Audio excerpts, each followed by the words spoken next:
আসসালামু আলাইকুম। তো পবিত্র কোরআন অবমাননা করা যেই ছেলেটি, আসলে কি বলবো, এটা আমাদের জাতির দোষ। আমাদের জাতির আগে যে যারা নবীকে অপমান করেছে, তারপরে কোরআনকে অবমাননা করেছে, আমরা তাদের পর্যাপ্ত পরিমাণ শাস্তি দিতে ব্যর্থ হয়েছি।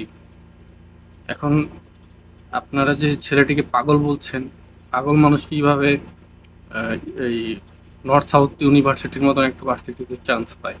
আমার কথা হচ্ছে, একজন পাগল কিভাবে নর্থ সাউথ ইউনিভার্সিটির মতন একটা ইউনিভার্সিটিতে চান্স পায়? দ্বিতীয় কথা হচ্ছে, সে উম, পাগল হলে সে অন্য কোনো বই পায়নি, অন্য কোনো ধর্মগ্রন্থ পায়নি, তাদের নিজের যে ধর্মগ্রন্থ গ্রন্থ সেটা পায়নি। মুসলিমদের ধর্মগ্রন্থ সে পাড়ানোর পাড়িয়েছে। এটা কি তাদের মানে পাগলামি? হ্যাঁ, নাকি তার ধর্মগ্রন্থকে শ্রদ্ধা করে, আমাদের ধর্মগ্রন্থকে শ্রদ্ধা করে না? এটা হচ্ছে মূল কারণ। মূল কারণটা হচ্ছে উস্কানি।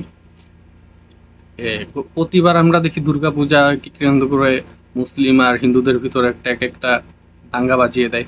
তো এইবারও সেই দাঙ্গাটা বাঁধানোর চেষ্টা করেছে, ব্যর্থ হওয়ার কারণেই এই যে প্রসেসটা করছে তারা। এটা সেটারই অংশ।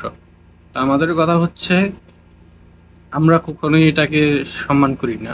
মুসলিমরা কখনোই কারো কোনো ধর্মগ্রন্থকে অসম্মান করে না, প্রকৃত মুসলিমরা। আমি জানি প্রকৃত হিন্দুরাও কখনো আরেকজনের ধর্মকে আহ, অসম্মান হোক এরকম কিছু করে না। আমাদের অনেক ফ্রেন্ড সার্কেল ছিল, আমরা দেখেছি প্রকৃত হিন্দুরা কখনোই এরকম করে না। এটা হচ্ছে তাদের কারসাজি।